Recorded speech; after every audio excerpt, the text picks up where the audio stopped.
The triplets arrived on a rainy night. 3 girls born within minutes of each other, all with the same dark eyes and the same stillness.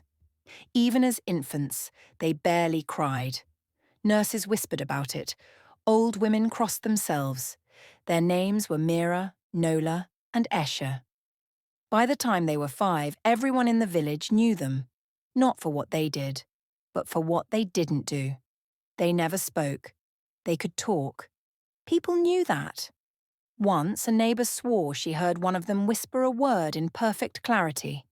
Another time, a teacher claimed she heard them counting softly under their breath. But whenever an adult turned around, silence.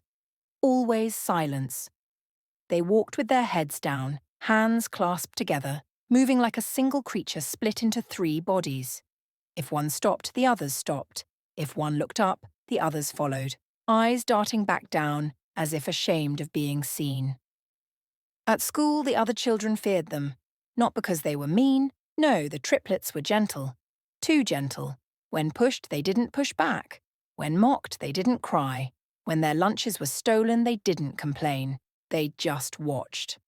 And that watching unsettled people. Teachers tried everything. Praise, punishment, rewards, isolation, group therapy. A priest was even brought in once, murmuring prayers while sprinkling holy water on their desks. The girls flinched but said nothing. At home, things were no better. Their father, Jonah, was a poor man with a rich man's pride. He worked himself raw, hauling bricks, fixing roofs, doing any job that kept food on the table. He hated pity more than hunger. "People already look down on us," he would say, voice sharp like a blade. "You girls will not add to it."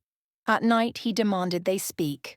"Say something," he would bark, slamming his hand on the table. Anything.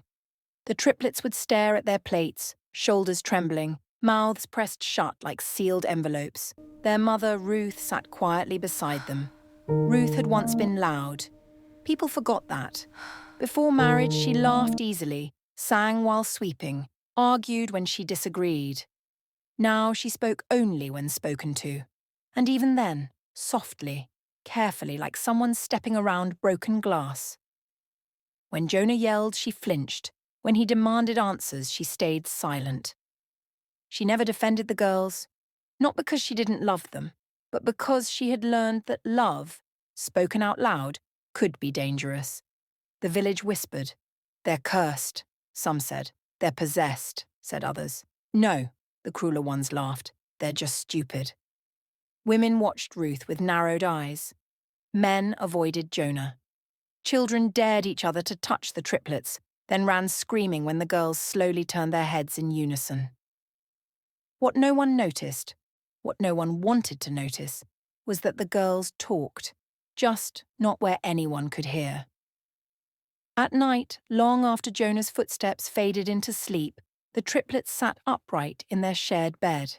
In the dark, their eyes gleamed. They spoke in whispers so soft the walls themselves seemed to lean in. They talked about everything. About how the floor creaked outside their parents' room. About how their father's shadow grew larger when he was angry. About how their mother's silence was louder than screaming.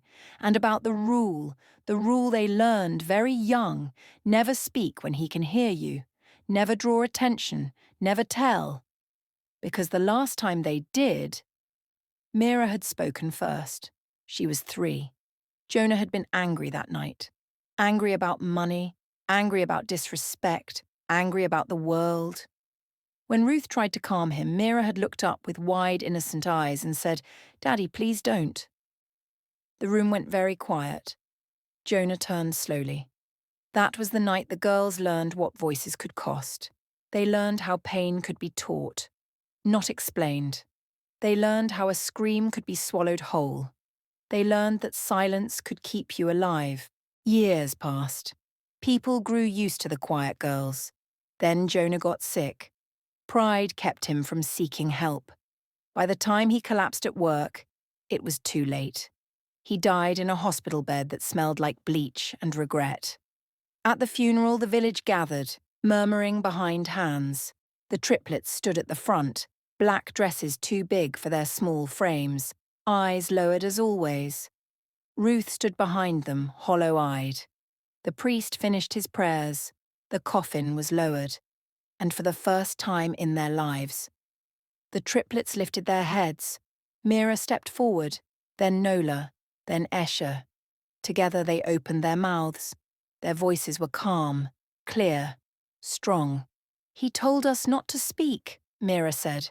"He said no one would believe us," Nola continued. "He said silence was obedience," Eshe finished. The crowd froze. Ruth gasped. The girls turned not to the people but to their mother. "We stayed quiet so you could survive," they said softly. "Now you don't have to be." The whispers turned into screams, questions, chaos. But the triplets didn't flinch. They had waited years to speak.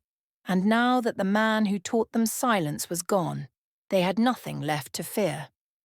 And please don't forget to like and subscribe for more amazing stories